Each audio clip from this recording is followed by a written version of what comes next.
have capsule throw M1. In OO, we have acupuncture works. In CG, we have sick duck. And in CO, we have constitutionally Hong Kongers. My name is Amira. I'll be the chef today. Judging with me are my friends. And just a few housekeeping. It's quite a cramped room, so please make sure that your phones are on silent. If you need to leave the room for some odd reason via the front door, don't. Right? There's a back door that's open there, but also just like keep your discussion to a minimum. Thank you. All right. Without further ado, I now invite the Prime Minister.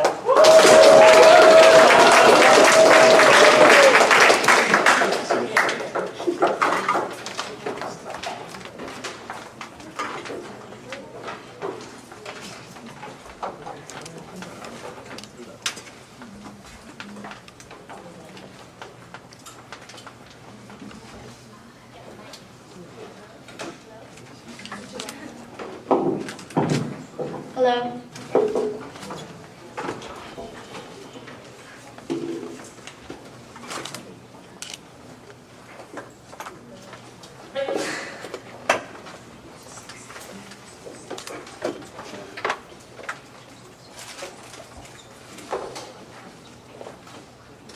Ladies and gentlemen, today in Asian societies, families are disintegrating from extended families to nuclear families that live in busy city centers due to economic and opportunistic reasons, right? And generally, in this status quo, elderly usually stay at their own homes, separate to these families, or when they're bored, they'll go to visit their families, or many times they will request to live with their families. And as this new generations, we are confronted with the choice of whether to allow our parents to stay with us or send them to elderly homes. And today I'm going to be telling you why the stigmatization of outsourcing elderly care is wrong, and we regret it, and I'll be telling you the effects, because this debate is about the welfare of families, specifically about elderly and the children.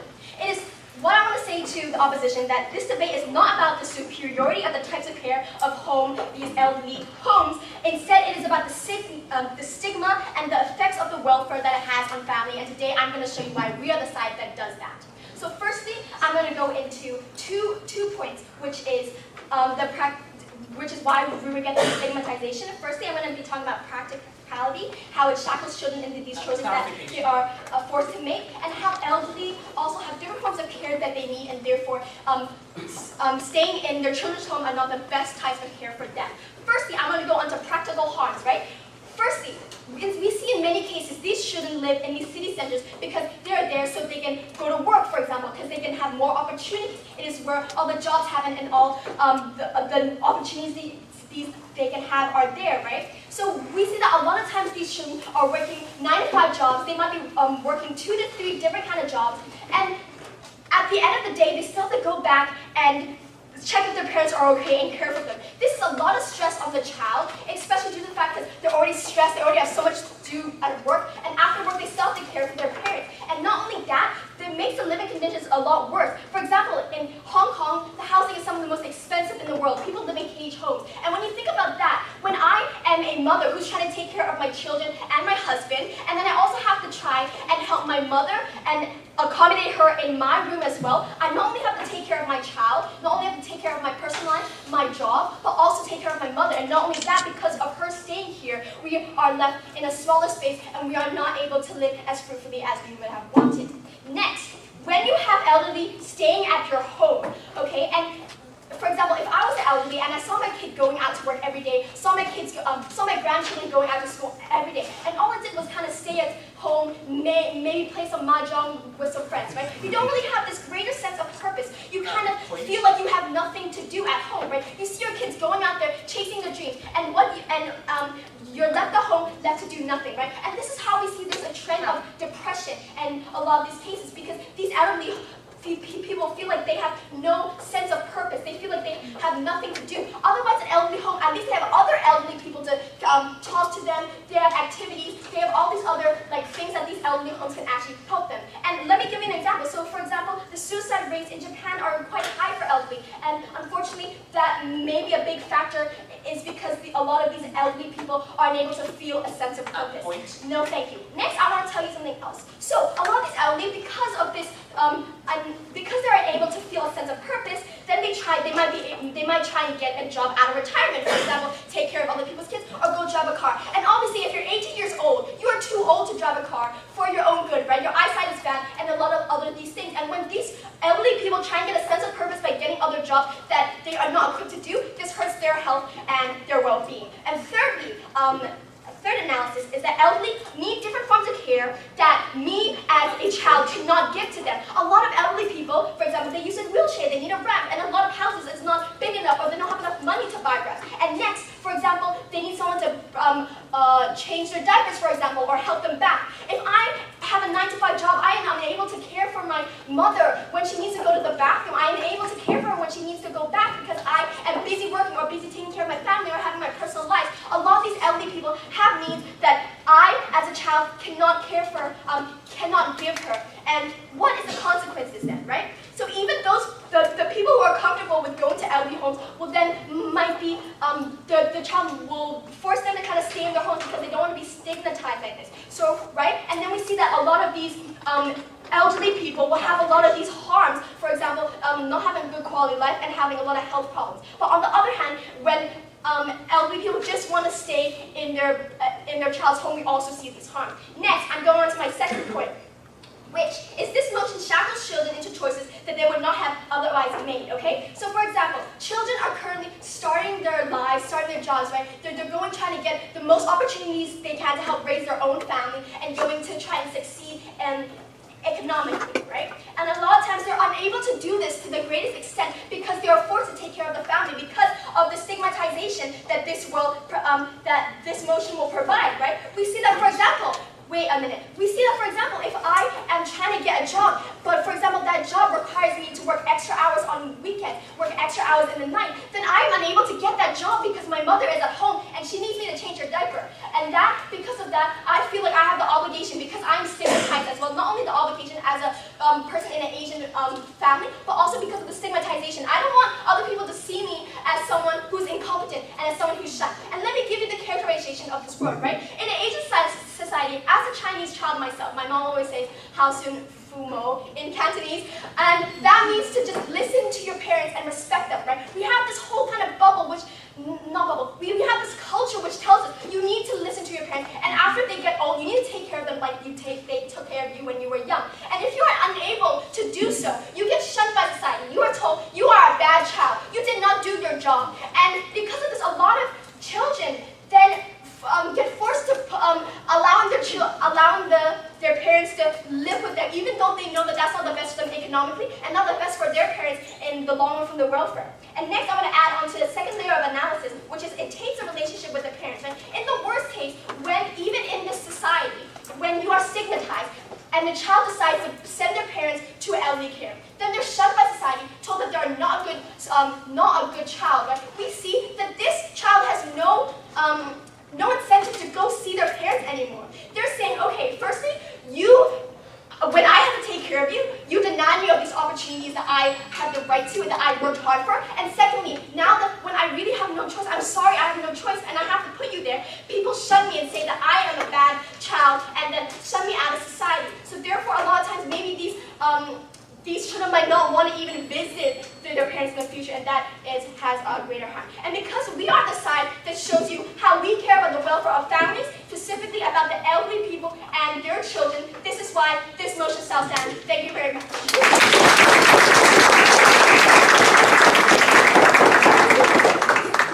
I thank Prime Minister. Now welcome Leader of Opposition.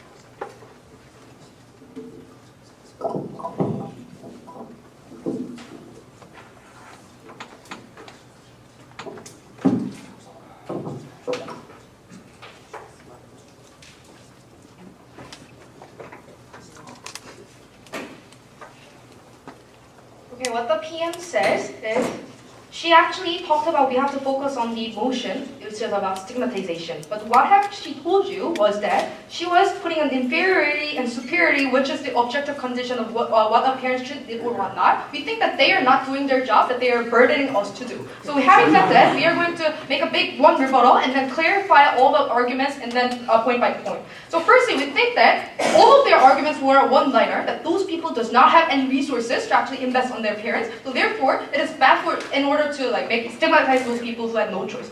But we think that if their case is that makes no difference whether stigmatization exists or not. We think that those people who do not have the choice to put resource in the first place will not actually change their metric to actually whether to outsource this elder care or not. So therefore, we think that this stigmatization effect, we have to consider the changes that it brings, but we do not think that this change actually is brought to the government side, because they are going to send their parents to the elder care anyway, because they have no choice and no resources, and they believe that those kind of environments inside the retirement centers are superior to their home. So we think that those kind of metric will not change when the debate is about bringing change and bringing changes through whether the stigmatization should be regretted or not. Okay, one by one. Their first argument was that their children are too busy inside the school, so therefore they are too stressed to go to other homes. We think that stress cannot be a convenient excuse to throw away moral obligation that exists in the Asian cultures, which is linking to the first argument of our side, constructive argument of our side. And their second argument was about there is an objective condition of the homes, which is very, very worse. But we do not think that the objective conditions are something that the parents actually want. They actually want emotional support from their family, even if the conditions are very, very worse. We think that parents are happy in itself seeing their children,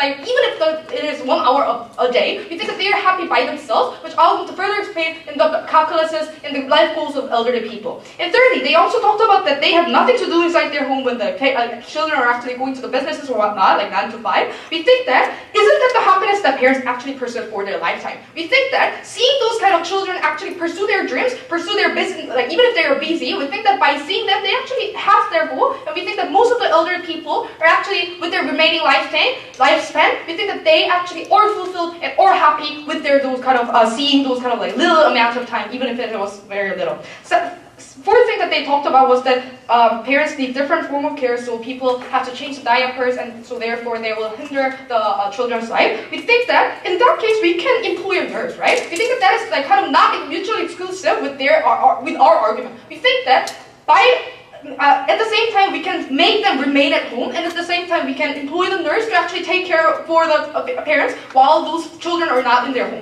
We think that those kind of things are very, very different from sending those parents to the outsourcing and those kind of retirement centers, because we think that those kind of emotional support is the only mutually exclusive benefit coming from our side when the parents actually stay in their homes. Okay, having crossed out all their arguments, we are going to go on to our constructive. First about the principle level, and secondly about the practical changes that we are going to bring with this kind of stigmatization.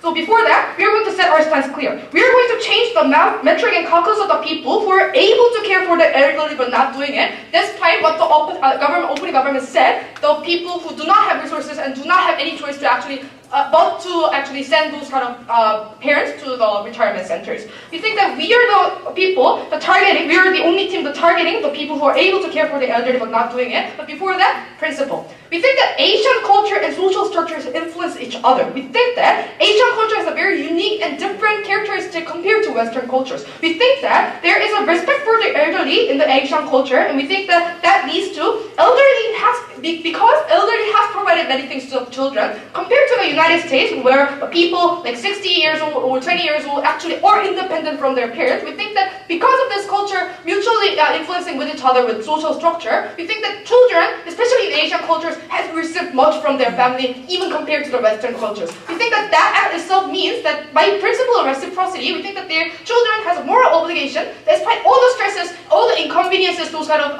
not sending parents to their retirement centers actually cause. We think that they have a moral obligation in a principle level to actually keep them in their houses and provide them emotional and financial support. Having set that clear, going on to our practical, and which is the most important argument in this debate, which the opening government fully neglected.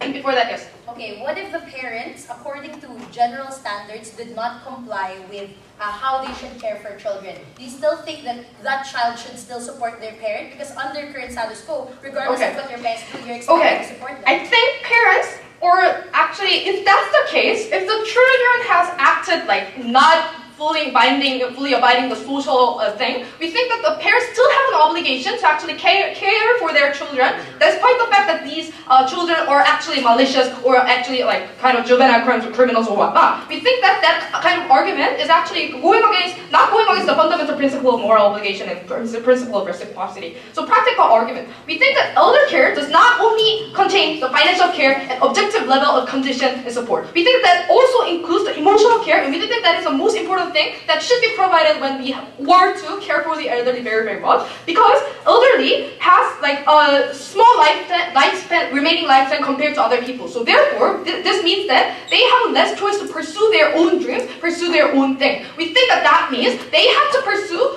what they have done in the past, which is about raising the family. So therefore, we think that the life goal of the elderly is to look for those kind of families who she or he have grown up and actually see those kind of families actually succeed. We think that those kind of emotional care in those kind of retirement services, they have less of an incentive to care for this. Why? Because they have not seen the history of those elderly people growing up, and they have not made an emotional contact with them. Just by government supporting and just by government fund and just by like private fund actually making those kind of systems will not actually lead to emotional care by random workers actually working in there, random nurses actually working in there. We think that we are the only thing that provides those kind of emotional support. And why it's important, we think that also, even if they have dreams and try to pursue them, we think that the collection of elderly in one environment makes it harder for them to live their lives and pursue their own dreams, despite the fact that, like, regardless of the fact that most of elderly people are actually does not have like their own goal but rely on those kind of family goals. But even if they do, we think that because of the social narrative of seeing those retirement centers and seeing that those elderly are actually have done their job in their society, so therefore they or people to be cared, it makes it much more harder for them to pursue their own life goal, which Japan is currently doing. Like they also pursue their own career or whatnot. We think that also there's a limited resources in their retirement center, but people should receive enough like equal resources because they have sent those kind of retirement centers to the retirement centers. But if it is distributed very equally, we think that there is less of a chance for these people to pursue their goals, and we think that that should be only done by the family members, which have an incentive to provide emotional support. We are happy to oppose.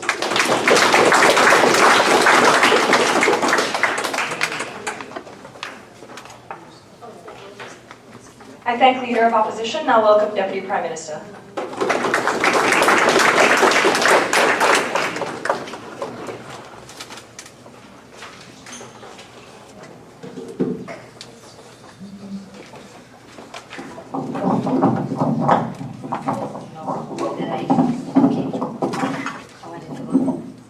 All right.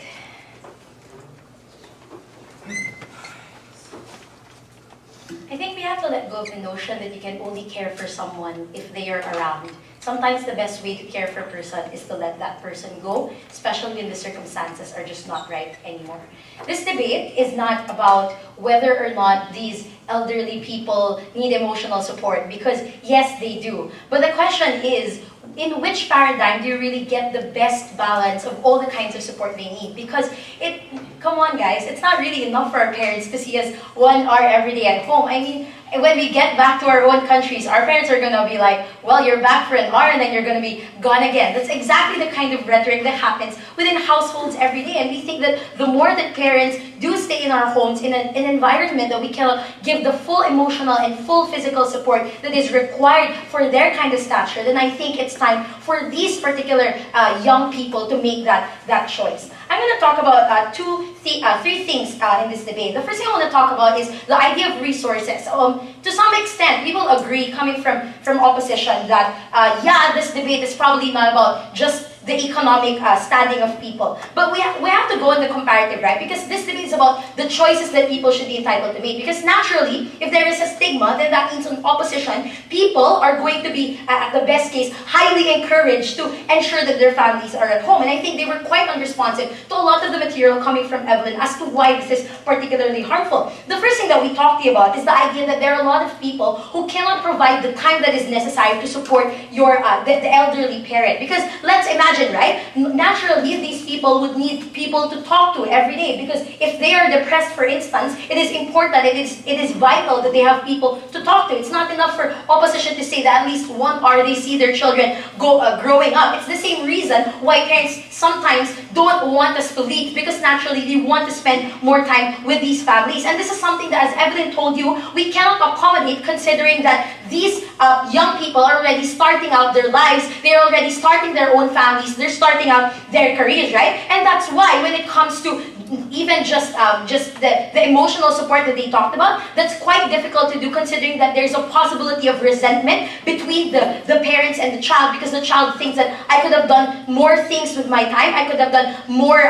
things, I could have achieved more goals in my lifetime. That's something that they will never be able to achieve due to this particular stigma. To which they said, well, it's not necessary for you to stay at home. You can always hire nurses. But the first thing that we will say is, this is actually more expensive than spending on a retirement home, Madam Speaker. In fact, we say that this is particularly harmful in a lot of Asian societies where there are more elderly people than young people, considering that if you want them to stay in their homes and you have a nurse, that means that there's a 1-to-1 ratio when it comes to the nurse or the caregiver within that particular home. That means that firstly, obviously it's more expensive, and number two, assuming that what they really wanted was emotional support in order for these parents to interact, then that's contradictory to their stance, because naturally if you leave a caregiver at home, then these children will also still be entitled to thinking that, well, it's okay, there's a nurse anyway there. That also fails to address the point that Evelyn brought out, because more importantly, it's not just about whether or not someone cares for them, but more importantly, what kind of environment do we live in? We think that these elderly should not be able to stick to their homes alone. We think it's important that they build a community, and that can only happen in retirement homes when there are other people who also share their plight, who also share their same sentiments about being retired, who also share their sentiments about missing their grandchildren, or who can dance Zumba with them or aerobics on their free time. So what's the point, right? We say that the opportunity cost that comes with having your parents at home are time and resources. We agree that there will be families who are willing to accommodate their parents at home. But what we are saying, coming from opening government, is that there are lots of families out there who cannot afford the time and resources necessary to make sure that their parents live a well-balanced life at their homes. We think that the only way to empower them to make that choice is to make the playing field equal in terms of the choices that we're making. I.e., if there are some families who choose to send their parents to the retirement home, and if there are certain families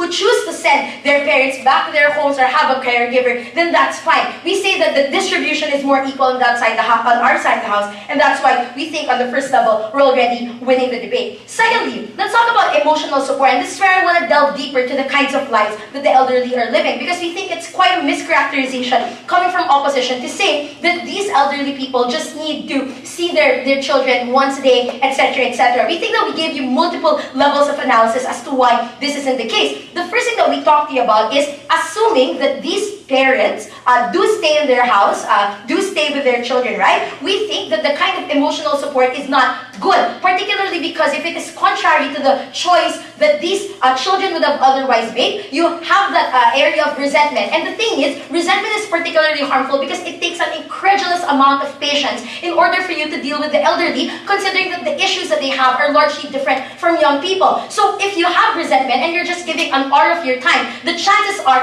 these elderly people still feel the fact that they are burdens. And we think that them feeling that they are burdens is something that's more harmful to the kind of lives they're living. That's why they feel they're forced to go into jobs. And sometimes in a lot of communities, in more developing nations, right, there are also these elderly people who try to get into jobs that don't have proper regulations, because naturally they're retired, there aren't that much regulations for the kinds of industries that they get into, or worse, right, they get themselves, they get into depression, or they further feel the fact that they are useless because every day they see their children living the lives that they're living. We think that children know their parents best, and that's why when they think that their parents are better off in a retirement home, we think that's a much better environment in order for them to live in. But a worst case, right? We think that currently there are still children who send send their parents into retirement homes. The harm there is the moment that you leave your parent in the retirement home and you know that there is stigma, there is no incentive for you to visit your parents because you are scared that people will see you visiting your mother at a retirement home. You're scared of the stigma, and that's why we have a lot of parents who spend their lifetime in retirement homes without any visits from their families. We think that regardless of what choices people make when it comes to how to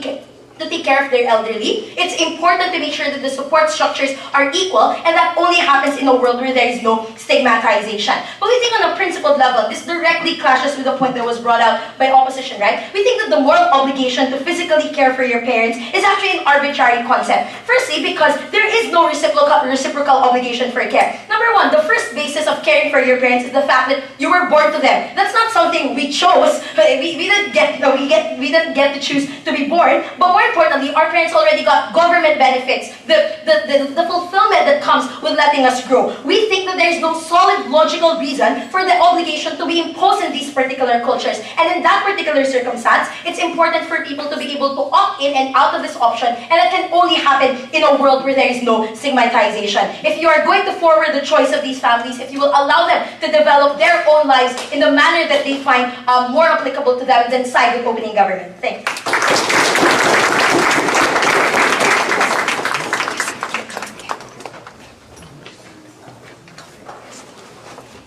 I thank Deputy Prime Minister, and I invite Deputy Leader of Opposition.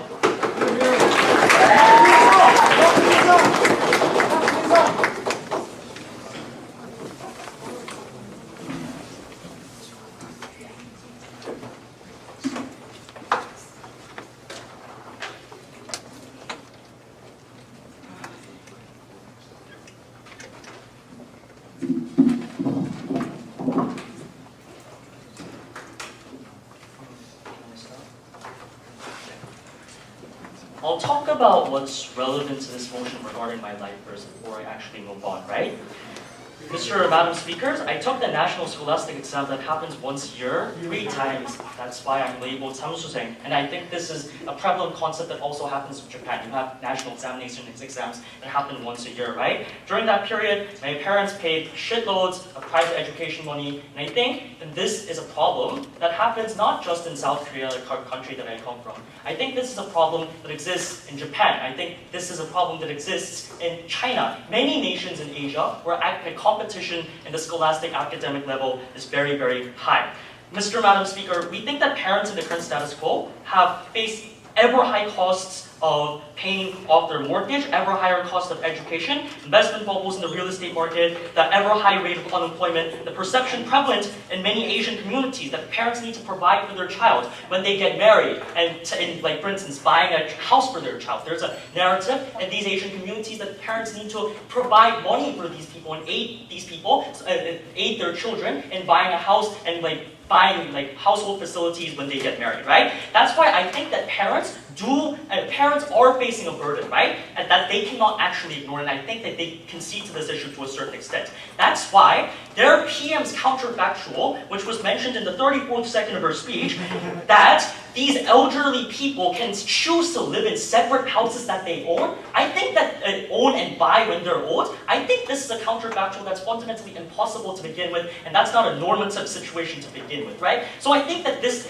debate needs to be about retirement homes, and I think the Deputy Prime Minister of their case actually shifted to this counterfactual in the end, right? So let's talk about elderly homes, because I think this is the most relevant issue, right?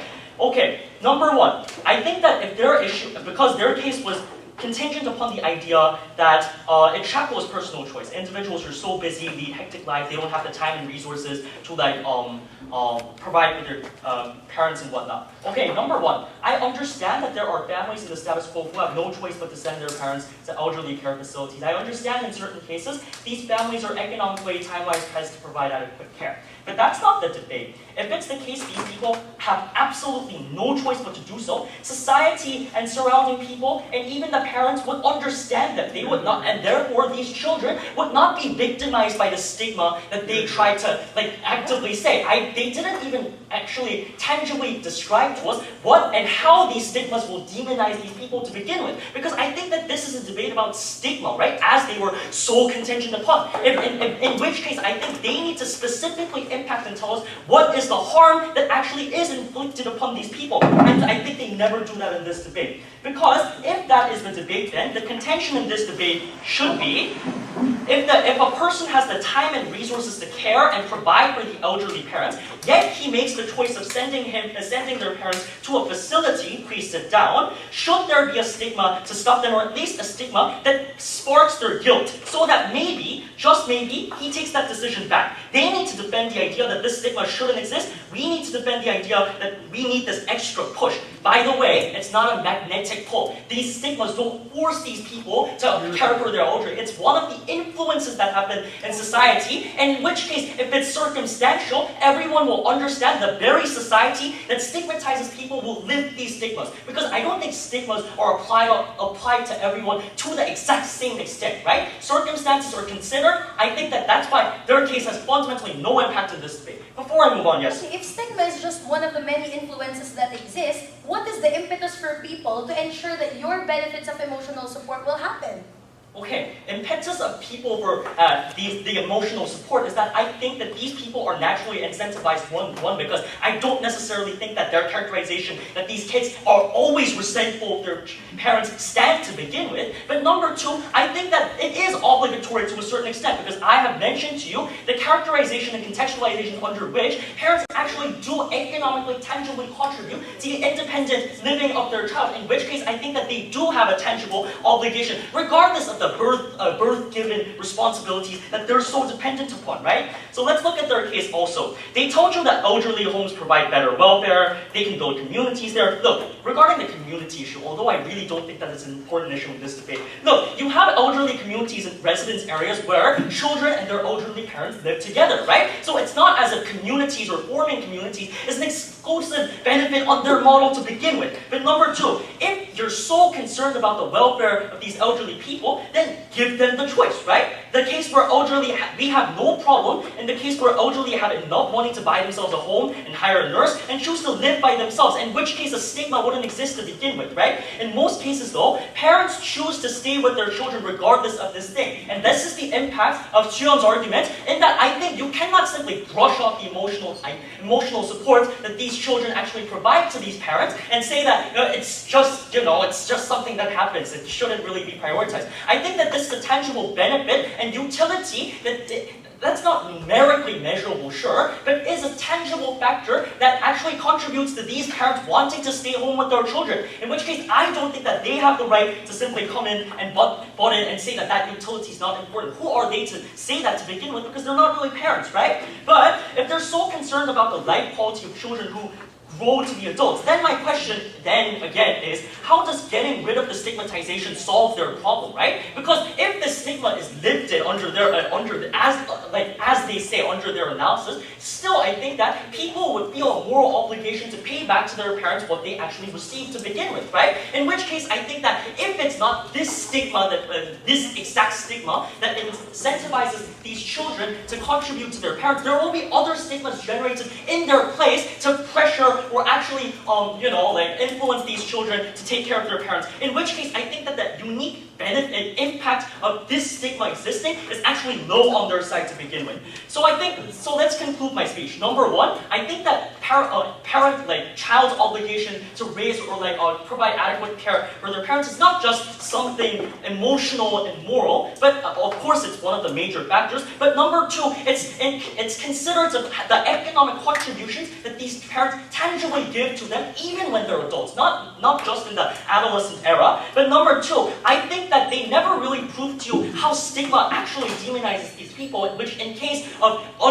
really uncontrollable circumstances, the stigma will be lifted and won't be sufficiently suppressing these people to begin with. But number three, I think stigmas will be replaced by another stigma, not even remotely relevant to this, and actually press these people anyway. In which case, I think that OO takes this debate because OG's out.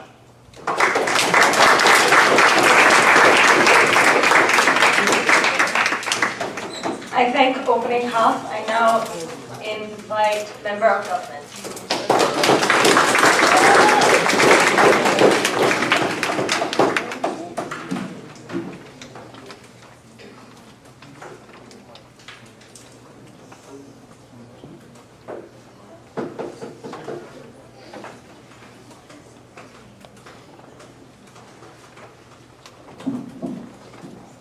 It's ironic to see in the first speech where they talk about they're going to focus on stigmas, but nonetheless we hear nothing about stigmas. We think the entirety of this debate has largely been contingent on, is it better to send your parents to an elderly home, or is it better to let them stay at home, right? We think that first of all, in this big clash in opening house, we don't think this is entirely relevant to the point of the debate itself. Because first of all, we think it's a very individualistic thing that you have to take care of, and it depends upon the parent, it depends upon the relationship of the family. It's not something that can be broadly generalized, and something you can say works for all things. Nonetheless, we acknowledge the burden that opening opposition puts on us by saying why resource-rich people, when they put their parents in their homes, why they should not be stigmatized. This is a burden that we'll address later on in our extension. But as we see, when there's a lot of practical harms coming from opening half, which are not entirely irrelevant, but nonetheless, we think that we as closing government will be the ones to connect the dots for you and tell you on the principle level why we as closing government take this debate home, because we take home the principle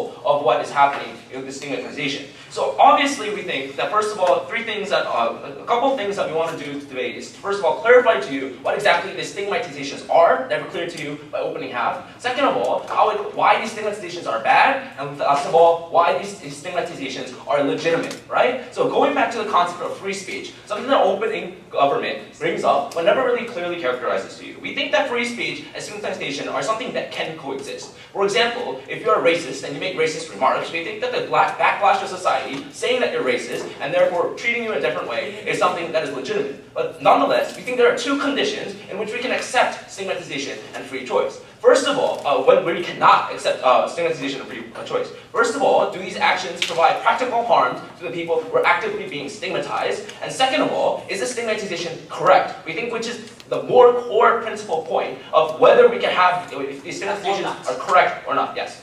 There's regular stigmatization of certain behaviours that may be deemed as immoral or unjust, even if it's not criminal. Would you support the stigmatization of behaviour and conduct seen as socially undesirable and immoral in that sense?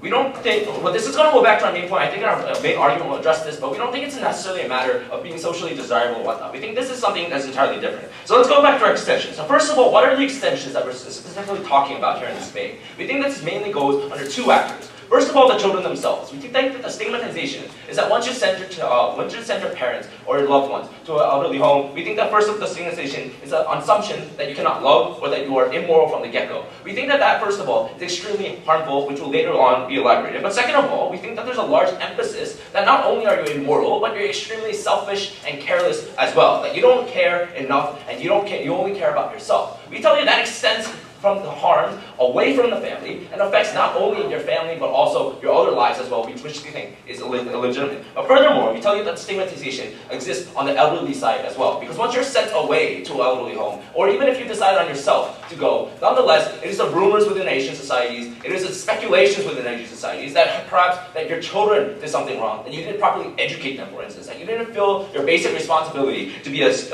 a true parent, and you're not truly a devoted parent at that. So why are these stigmatizations particularly harmful from the get-go? We tell you that first of all, that these are judgments of character, which means that there's something that will stick with you, and no matter who you are, the type of appearance, or whatever car or house you buy, these are, at the end of the day, it's going to be a judgment on your character. And why is a judgment on your character especially harmful? We tell you that as an individual, when you're judged to be careless or selfish, that extends far beyond the family realm, far beyond your personal life, but affects also other realms of life, such as your work life. If you're judged to be careless and selfish because it's something that you did in a personal relationship with your family or friends, we think that's entirely legitimate when that comes over and it starts affecting other realms of your life as well. We tell you in Asian societies, especially when these Confucian values of respecting your parents is held very highly, it is inevitable when you start going against the social norm that these types of judgments of characters will expand past the family, but also judge your character and any type of other realms of life, and therefore limiting your opportunities overall. And furthermore, we tell you that because of that, you have strained extended family connections, another important aspect of Asian cultures, but also there's a strained connections in general, which also, especially in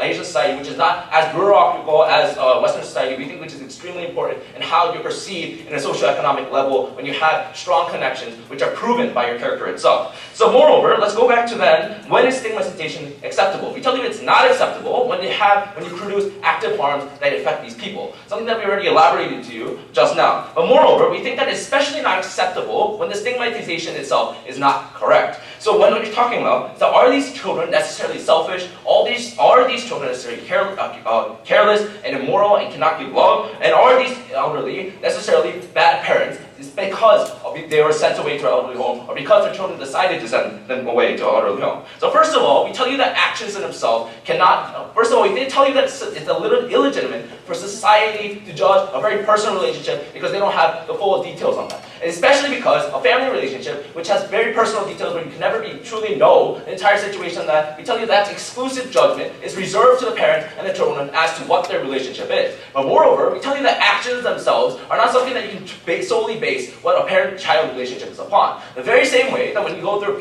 when teenagers go through puberty and start not listening to the parents and wrecking their cars by going out late at night, we tell you that that is not equivalent to this type of love that they show for their parents as well. We tell you that even when parents sometimes neglect their children by accident because they're so busy at work or whatnot, that is also not reflective of their love. So we think that the entire premise coming from opposition, that your actions are a reflection of your love, is not necessarily true from the get-go. So especially in a parent-child relationship. And moreover, we think that even if you're failed, and even if they're correct, and that actions do prove, to a certain extent, what you are as a child, and do prove your moral character to a certain extent, we don't think that this necessarily should be driven to the extremes that Asian societies do. Because as I told you before, the judgment of character is the relationship between you and your parent is judged as the primemost example of what your character should be. You're judged as a human as in the way how you treat your parents. And therefore we think that even if you're not an ideal child, even if you're not an ideal son or daughter, that shouldn't be something that limits you later on in life, and that shouldn't be something that restricts you from the choice of what your family should resolve in the very first place. So what are we getting back at? We're talking about free choice here.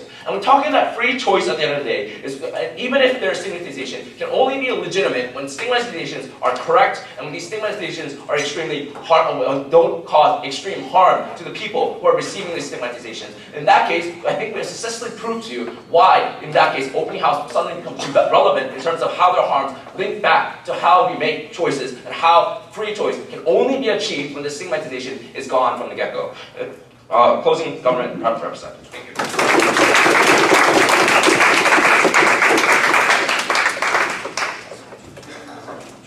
I thank member of government. Now welcome member of opposition.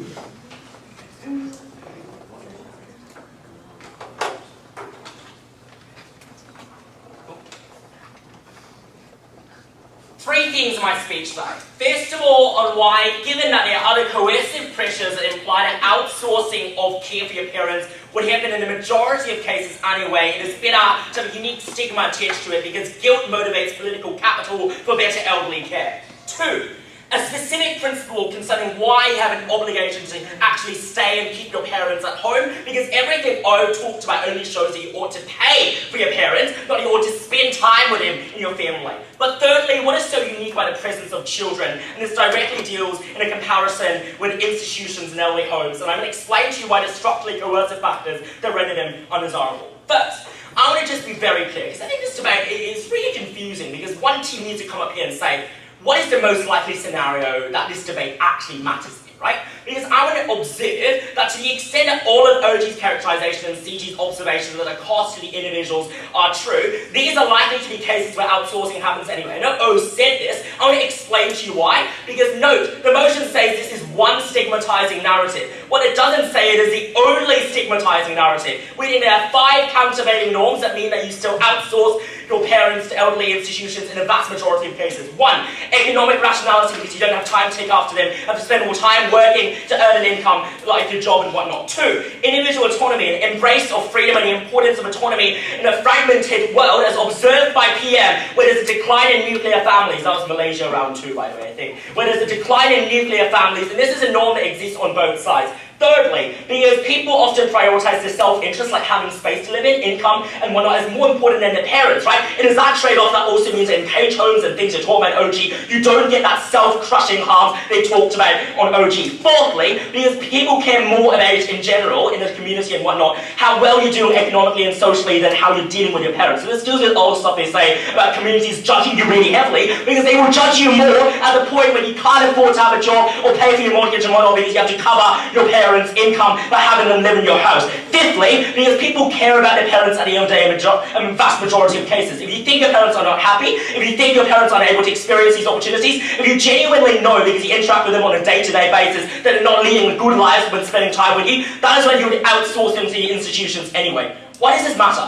This matters because that means that for a large majority of the harmful scenarios OG talked about, there's a symmetry and there's outsourcing anyway, but if anything, we get better outcomes for the elderly. This is a unique extension. Here's why.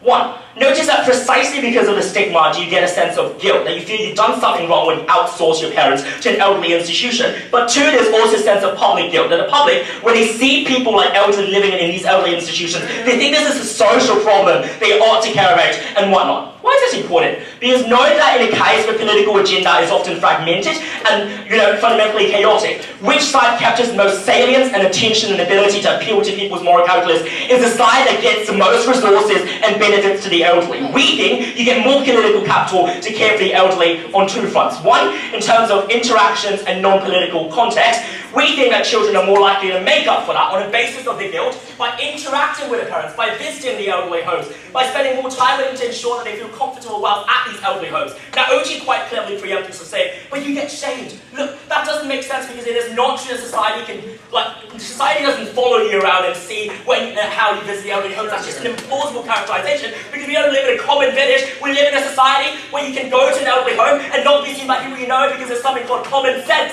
Now, second response here though, is I think you also get more political capital on three levels. One, motivating things like better pensions and payment for the elderly, because when you feel that your elderly are removed elsewhere because of capitalism and the chains and constructs of that sort, that's when you care more about increasing the amount of money you get after retirement. Two, post-retirement re-education classes, because you think that you want them to experience more opportunities and autonomy when you deprive them by outsourcing them. That's why you get more coverage for them. Now PM says, no, but it's really bad if you work as an elderly. We think you can choose as an elderly person. It's unclear why there's structurally coercive norms that is uniquely asymmetric on their side. That's why PM's claim doesn't stand. But finally, we uniquely claim the past 30 years of benefits, because note this is a regrets motion, and uniquely what is motivating so much concern for the elderly over the past 30 years across Asian societies is not a filial piety norm. It is a sense of guilt, of remorse, of abandonment, and that is why you get more benefits for the elderly overall. Second point, principle. So, OG says you hurt children, CG added a few layers to that quite nicely. O says, well, you have reciprocity, but no one ever told me why specifically you need to stay home with your parents, right? Like obviously, everything O says can be discharged by,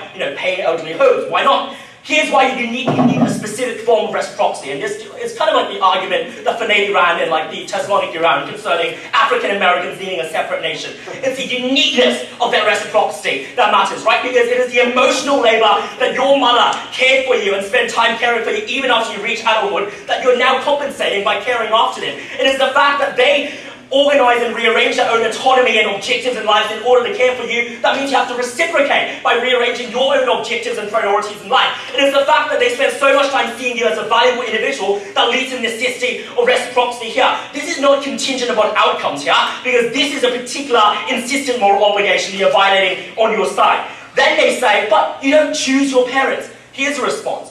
Parents also don't choose who you are. They can never choose the peculiarities and specialties of who you are as an individual. They also don't choose the fact that you're mischievous or rude or loud or debaters that never spend time with a family or grandparents and whatnot because they're off debating in Kyushu or something, right? That fundamentally means that this lack of choice means that coerciveness demands a reciprocal obligation in that sort. Then final response here is a bit of weighing up, because I agree that there is psychological harm on children, but I also think the harm on elderly also matters here. Three reasons why the elderly matter more. One, they lack political power or the ability to mobilize and unionize because they often don't have the physical health or the ability to do so, to lobby for politicians. But two, they're also economically dependent, because unlike those who can work, they don't have the ability to work in a post-retirement society where there's an imposition concerning mandatory retirement age. But thirdly, this is also for the very simple reason that there's an exist prior moral obligation. That means you care more about the elderly than the children in this instance. Thirdly, on elderly institutions, we think there's structural reasons why they're uniquely coercive. One,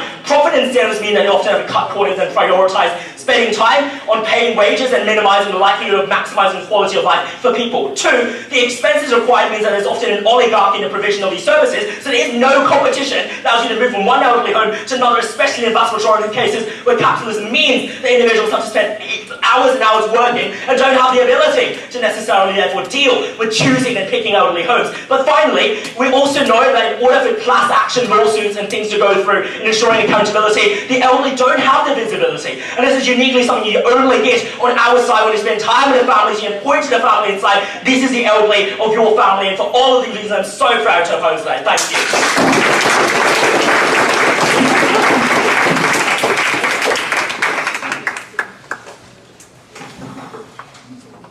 I thank Member of Opposition. I invite Government Whip.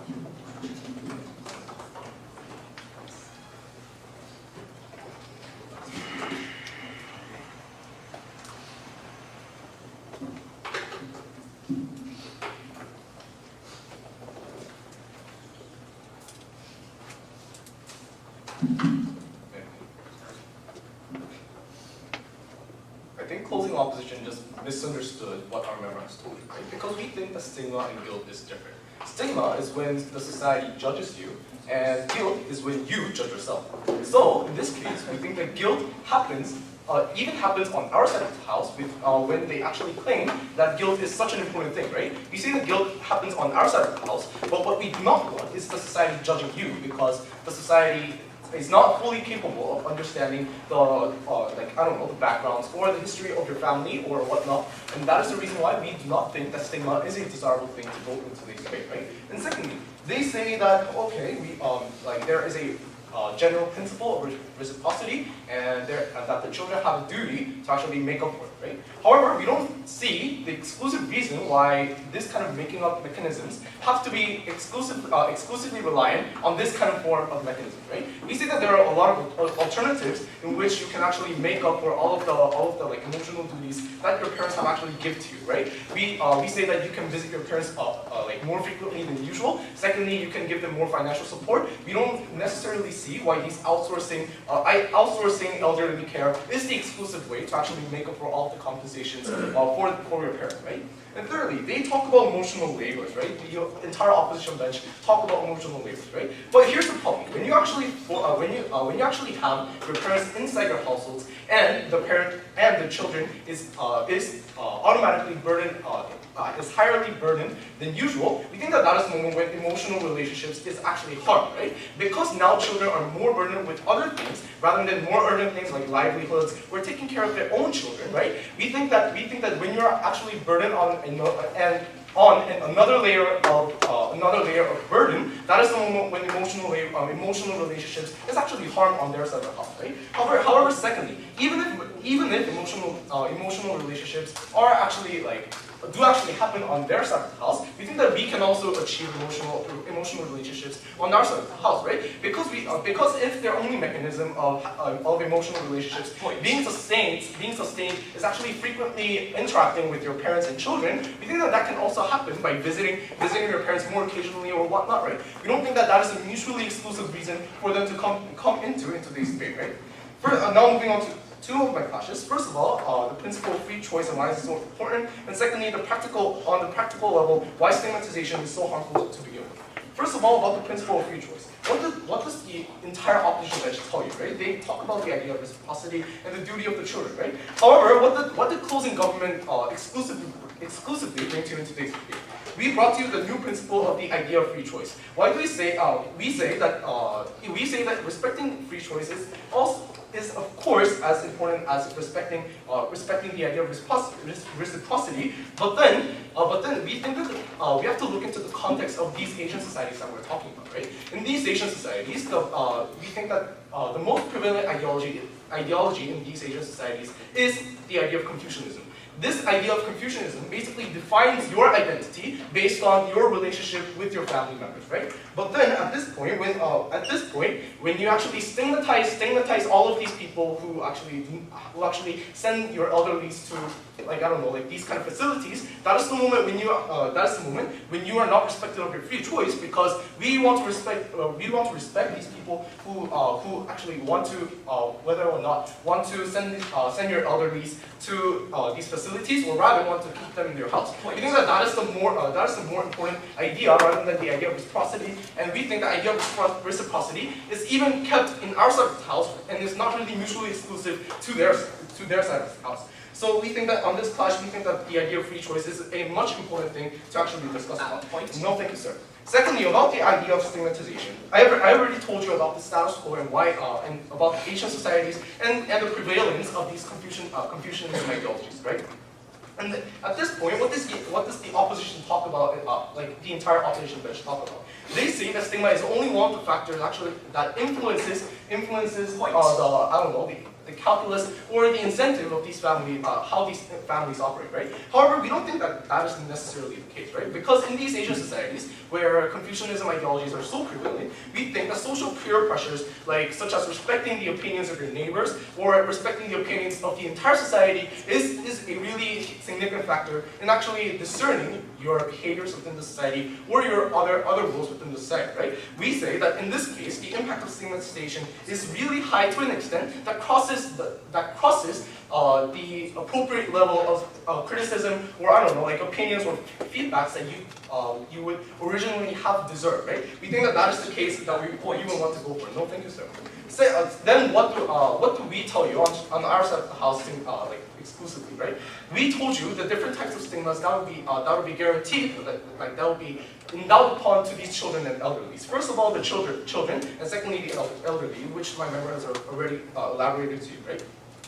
Then, when this happens, we think that this does not, these kind of things do not actually apply to the standards of when our stigmas, when we do not accept stigmas, right? Because we think that stigmas are not acceptable when, first of all, they actually provide practical harms to the society and on the individual level, and secondly, when they are not correct, right? However, we think that the opposition's case is actually applicable for both sides, right? First of all, we think that practical harms have already been proved by both the opening and closing them, right? And secondly, are these stigmas actually correct to begin with, right? I think that my member has already clearly told you that these kind of stigmas are not necessarily correct to begin with. First of all, we don't think that actions themselves are not necessarily the standard of discerning whether you're actually selfish or actually caring for your elderly. And secondly, we think that your family, you yourself know your family the best. Which means that the society do not really have the capability to judge whether you're actually appropriately catering to the needs of your parents appropriately or not, right? We think that you are the one who actually knows that the best, and not the society. At the end of the day, what is the principle that we want to uphold in today's debate? We want to uphold the principle of free choice, of guaranteeing the free choice of whether selecting to send your parent to these kind of facilities or actually keeping them home. And secondly, we don't think that a lot of the benefits will stand on their side of the house, and rather we think that the harms are so significant on their side of the house rather. And because of all these reasons, we are very hot to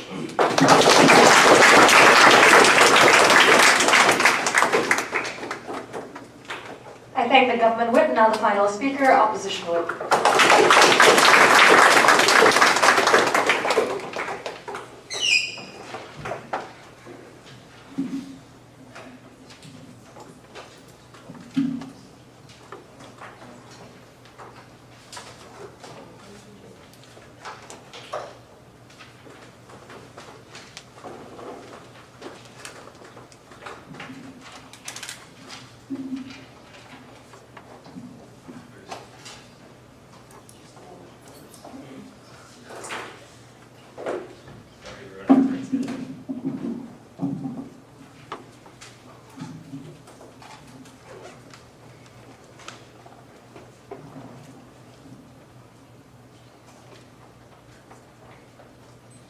horrible and imperfect as we are, our parents raised, fed, cared for us, they put up with us, and they stuck with us, and now we're all in this group.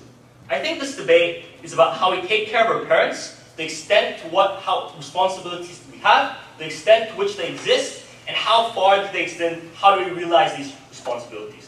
But what the important question in this debate that has been missing by some teams is what is stigma? What does stigma do? Because what we claim from closing opposition and op bench is that stigma is not a gun at your head that forces you into certain decisions. Rather, it is a sense of guilt, duty, and wrongness on a personal and societal level that induces individuals to go above and beyond what they normally would do because they're afraid of personal guilt, because they're afraid of societal shame. That's why under our side of the house, even if parents go to elderly care homes, it is far better regulated. These homes are probably far better scrutinized under our side of the house. What am I going to do today? 3 things. Firstly, I'm going to talk about OG's lack of emotional understanding and lack of a counterfactual. Then I'm going to talk about opposing government's canned arguments about why judgment is good, bad and choice is good. And then we're going to talk about and why they're okay. So first, why does OG lose out in this debate?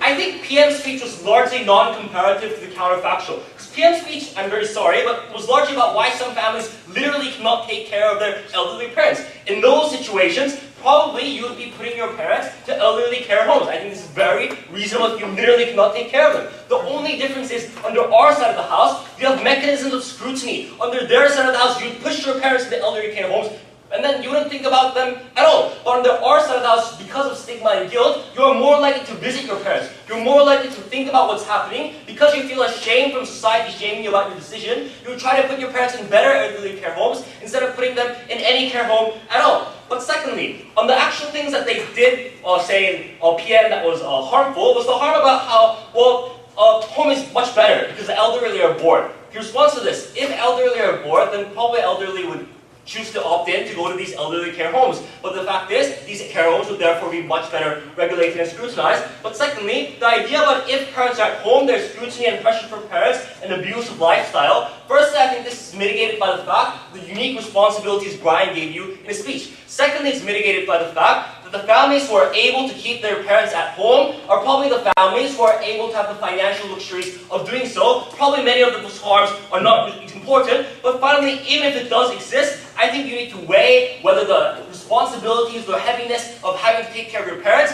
is outweighed by the fact that you're pushing them to care homes that may be abusive, that may be far from perfect. So what are the 2 points that from opening government that meaningfully engage with the correct contextualization, the important way? 2 things. Firstly, they tell us that the distribution is more equal to their side of the house without guilt. 2 reasons. Firstly, what O says is like, no, stigma equals balance. I think we improved this in Brian's speech, where we tell you just exactly why in the status quo there is more pressure to not keep your parents home. The fact that putting your parents in elderly care homes is much easier than putting your parents in your room or putting your parents in your house means that you're more stigmatized not to put them in your home. So if there's any balancing factor, the balancing factor is that the stigma is what not send them to elderly care homes is what balances the decisions that you're making. But secondly, the harms of leaving, and this response is important. They say, well, if you are stigmatized, then you're going to be scared to visit. That's why all our benefits don't exist. You're not going to help out. Two responses. Firstly, this is obviously case by case. Like some individuals will lie to everyone, some individuals will be truthful, but the truthful individuals will now be forced to try to justify the decision that they're making by saying, look, I put them in a very good elderly care home. Look, I'm visiting them every week. Yes, there is stigma and shame, but here are the ways I try to deal with it because I have no other choice. I can't keep my parents at home. But secondly, I think stigma is also felt from the parent to the child. You can't hide from your parents the fact that you put them in elderly care homes, which means the parent is going to be shaming you, which means that the parent is going to call your aunt, your other relatives, your friends, their friends. All these people will know that you're doing this thing, which means that now you will feel impetus and forced into having to go try to put your parents into better situation in care homes or try to scrutinize and try to make this much better. But secondly, going on to CG. What does CG tell us? They tell us two things. That judgment is bad and that choice is good. When it comes to judgment, firstly they respond to all of our points by saying shame doesn't equal guilt, which is just not true. You need shame to have guilt. That's why our mechanism exists. But when it comes to the idea that judgment is wrong as a whole, firstly we reject this, because judgment is society's ability to nudge desirable behaviors that are either immoral or unwanted, but not necessarily illegal. That's why in this situation, the stigma and judgment forced by societies is to try to get children to the much better thing. But secondly, we pointed out that this is quite necessary, because without it, you'd be putting parents in shelter that you wouldn't necessarily be caring. But what does Brian tell you why elderly homes are much, much worse? Two reasons. Firstly, because when it comes to things like health or mental care, children are most equipped to be able to take care of their parents. So even in situations where there are no choices and the parent does have to stay in the child's home, then that's still far better in our situation, because we say there's far better higher level of care. But secondly, we say that because elderly homes are obviously profit-seeking entities, they'll court corners if they know that the children don't care and aren't going to visit. If they know that children feel guilty, if they know that society as a whole has a negative view of elderly care homes, and that there will be much more outrage when abuses happen, that means there's much more incentive for elderly care homes to be more careful about the kind of policies that they're enacting. I think this is very important mechanisms that have never been responded to by closing government. Finally, on the idea of scrutiny, we say three things. Firstly, that it's much better for because there's, firstly we said that there's going to be demand for betterment for individuals. Secondly, we said that there's going to be guilt felt by individuals, therefore we're going to put them in much better homes if you choose to do this. And finally, because of societal scrutiny, we're going to try to enact much better ideas. Finally, on the idea of choice. They say choice is important, but choice goes both ways. So the choice of the parent who wants to stay at home also exists, which means that they can't just claim this, they have to understand that this debate is a way, that the stigma is what uniquely balances the imbalance of power between parents and children to make these kind of decisions, which is why the choices are probably far better actualized and far more equalized under our side of the house. Finally, what do we say differently from OO? What OO basically says is that why homes are good. It's not comparable why elderly care is so terrible. So firstly, this is exactly what we did in our extension. But secondly, we told you why elderly care will improve under our side of the house. Because stigma, self-checking, the greater scrutiny due to society, all these are benefits that mechanize our goals. But secondly, when the yellow tells us that stigma equals balance, I think we told you why stigma is important in trying to create much more equal situations. At the end of this debate, I don't think any team can prove that all parents will go to elderly care homes or all parents will stay at home. The only thing that a team can do is show what kind of imbalances exist in society, what kind of stigma corrects for these imbalances. I think that was precisely done on Closing Opposition. Very proud to oppose.